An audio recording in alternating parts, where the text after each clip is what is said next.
सभी प्रभु प्रेमियों को जय श्री कृष्णा, जय श्री राधे। आज की कहानी एक साधु के ऊपर है।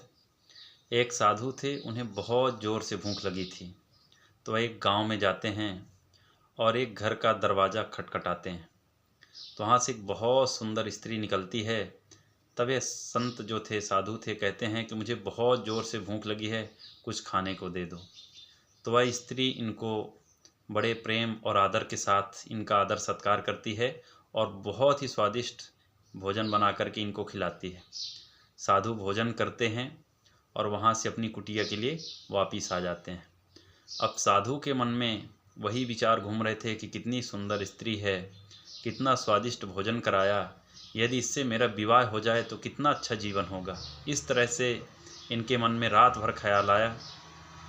तो अगले दिन इनसे रहा नहीं गया, ये पुनः उस स्त्री के घर में गए और दरवाज़ा खटखटा दिया।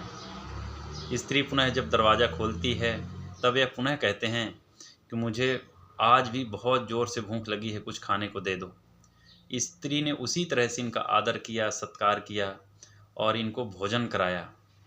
लेकिन साधु को आज भोजन में वो स्वाद नहीं आया जो कल था। तब यह जो साधु थे उस स्त्री से कहते हैं कि जो मैंने भोजन किया था कल, उसमें ज़्यादा स्वाद था, आज कुछ कम स्वाद आया भोजन में। तो वह स्त्री कहती है कि हे महाराज, आप वाकई में जो कल भोजन किए तो कल आपको भूख लगी थी, इसलिए आपको भोजन भी स्वादिष्ट लगा।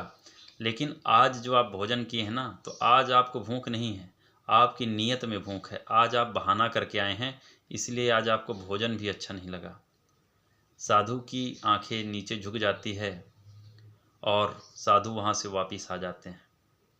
कहने का तात्पर्य है कि आप किस व्यक्ति के पास किस नीयत से जाते हो, व्यक्ति जान जाता है, वो आपसे कहे या ना कहे। तो यदि आपको अच्छी लगे तो शेयर, लाइक और चैनल को सब्सक्राइब ज़रूर कीजिएगा। जय श्री कृष्णा, जय श्री राधे।